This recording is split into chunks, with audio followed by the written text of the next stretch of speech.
মোল্লাকে জুতোর মালা পরে বাড়ি পাঠাবো ভাঙর থেকে। টিএমসি বলে ভাঙড়ে কিছু থাকবে না, পুরো ধুয়ে মুছে পরিষ্কার হয়ে যাবে। সৌগত যদি প্রাপ্তি না হতো ভাঙড়ে, সৌগতকে ক্যানিং থেকে আমরা নিয়ে আসতাম, তাকে চাগিয়ে এনে আমরা এখানে প্রাপ্তি করতাম।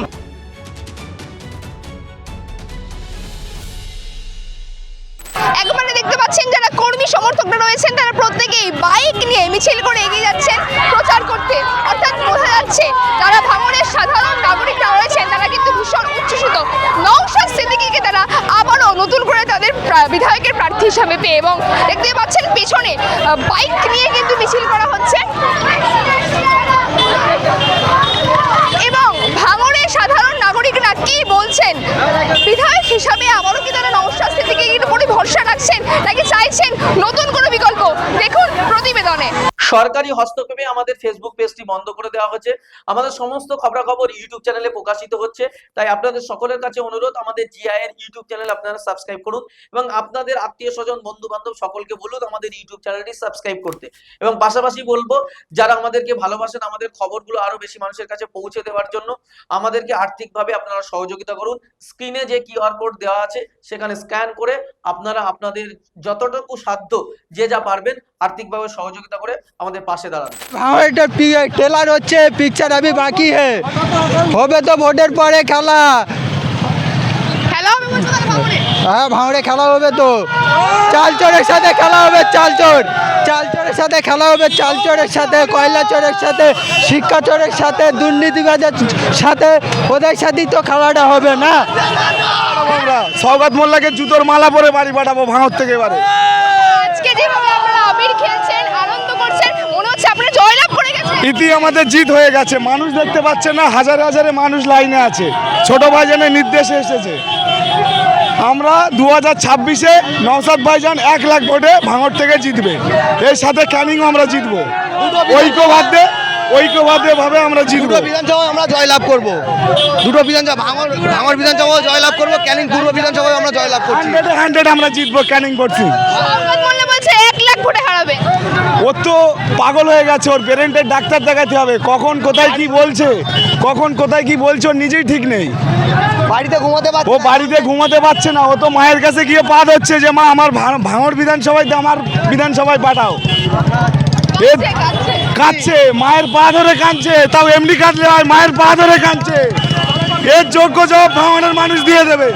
1 লাখ ভোটে আমরা জিতবো, নওশাদ সিদ্দিক ভাইজান জিতবে 1 লাখ ভোটে। আর সৌগত মোল্লার মতন কুকুরকে এই দেশকে চাই না। সৌগত মোল্লা বাঁচাতে পারবেন না বলছেন বা তার দল বাঁচাতে পারবেন না বলছেন? হ্যাঁ, কারণ সৌগত বোম মারবে মিটিংয়ে গিয়ে বা কারো ঘর দোর ভাঙবে, তাকে কি চাই? দিদিকে হটাও, ভাইজানকে আমরা রাখতে চাই। ভাইজানকে চাইছেন আপনারা ভাঙড়ে? হ্যাঁ একদম, কারণ ভাইজান তো ভাঙড়েই তো উন্নতি করতে পারবে, তাই না? কারণ ভাইজান তো ছাড়া আর কেউ পারবে না। ভাঙড়ে লড়াই কতটা হবে বলে মনে হচ্ছে টিএমসি আর আইএসএফ? অনেক, কারণ কুকুরটাও লড়াই করতে চাই, আর কুকুরের উপরে বাঘ আছে, বাঘটা জিতবেই। আমরা নওশাদ সিদ্দিকীকে পেয়ে ভীষণ খুশি। নওশাদ সিদ্দিকী হচ্ছে আমাদের আইকন, নওশাদ সিদ্দিকী হচ্ছে আমাদের ব্র্যান্ড, ঠিক আছে? নওশাদ সিদ্দিকী আমাদের হৃদয়ের মাঝখানে থাকে, তাদের জন্য মানে নওশাদ সিদ্দিকীর জন্য আমরা সব কিছু করতে পারি, জীবনটুকু দিয়ে দিতে পারি। টিএমসি আর আইএসএফ এর লড়াই কতটা হবে এই ভাঙড়ে? কোনো কিছুই হবে না। টিএমসি বলে ভাঙড়ে কিছু থাকবে না, পুরো ধুয়ে মুছে পরিষ্কার হয়ে যাবে। আপাতত তো দেখে কিছু বুঝতে পারছেন ভাঙড়ের হাল আপাতত কি। তা ভাঙড়ে 100 আইএসএফ জিতবে। সরকার বন্ধ করে না, সরকারটাই চোর। আমার একটা ঘর এই তৃণমূল নেতারা খেয়ে রেখে দিচ্ছে। গরিব মানুষের ঘর দেয় না, 2 টাকার উপরে ঘর। গরিব মানুষের ঘর দেয় না, 2 টাকার উপরে ঘর। যারা পাওয়ার প্রাপ্য তারা পায় না। বড় চোর সৌগত মোল্লার পাওয়া যাবে না, ওর মোমবাতি তেলকে কইতে হবে শালারে। ভাঙড়ের প্রার্থী তালিকা ঘোষণা হওয়ার পর নওশাদ সিদ্দিকী প্রথম প্রচারে এলেন এবং রীতিমতো জনোচ্ছ্বাস দেখা যাচ্ছে। কি বলবেন? কি বলবো, বলছি খুবই ভালো লাগছে, কারণ যুবক ছেলেরা যেভাবে ভাইজানের সমর্থনে লেগেছে এটা খুব ভালো লাগছে। আর আমরা চাই ভাইজান আগামীতে জয়ী হোক ভাঙড়ে এবং ক্যানিংয়ে। জয়লাভ করবে বলে মনে হচ্ছে? একদম 100% জয়লাভ করবে। আজকে নওশাদ সিদ্দিকী এসে শওকত আজকে বাড়ি বসে কাঁদবে, এমনি প্রথম থেকেই কাঁদছে। আর ঘোষণা হয়ে গেছে মানে আমাদের জিত, এটা 100%, 102% গ্যারান্টি সহকারে বলতে পারি যে আমরা জিতে যাব। শওকত যতই বলুক, শওকত বলছে যে আমি সমস্ত কিছু দিয়ে যে কোনো প্রকারে আমি জিতব, কিন্তু ওর আশা পূরণ হবে না। ও ক্যানিং পায়নি, এটা হচ্ছে ভাঙড়, ক্যানিং নয়, ঠিক আছে? শওকতকে বলবো তুমি সাবধানে থাকো, যতই লাফালাফি করো কোনো কাজ হবে না, এটা হচ্ছে ভাঙড়। নওশাদ সিদ্দিকীকে বলছেন 1 লক্ষ ভোটে হারাবে। ওই ভোট পাবে কি তাই সন্দেহ আছে, ও কি ও নটোরিয়াস ক্রিমিনাল, ভোট পাবে কি তাই আমার সন্দেহ আছে। কারণ ওরা নিজেদের মধ্যে গোষ্ঠীদ্বন্দ্ব রয়েছে, ওরা নিজেরাই ঝগড়া করে মরছে, আমি প্রার্থী হবো, ও শওকত বলছে আমি প্রার্থী হবো, ঠিক আছে? তাই ওদের দলের লোকই, টিএমসির লোকই আইএসএফে ভোট দেবে, টিএমসিতে ভোট দেবে না। ক্যানিংয়ে দেখছেন তো কিভাবে তোমার রাস্তা অবরোধ হচ্ছে, বাহারুল দাঁড়িয়েছে বলে। কি হলেন এখানে, কি বলবেন? ভাইজানের ভক্ত কি প্রার্থী হলো এখানে? খুব খুশি আমরা এটাই চাচ্ছিলাম যে ভাঙড়ে শওকতের সঙ্গে আমাদের ছোট ভাইজানের আমরা চেয়েছিলাম, আমরা সেটা পেয়ে গেছি, আমরা খুব খুশি তাতে।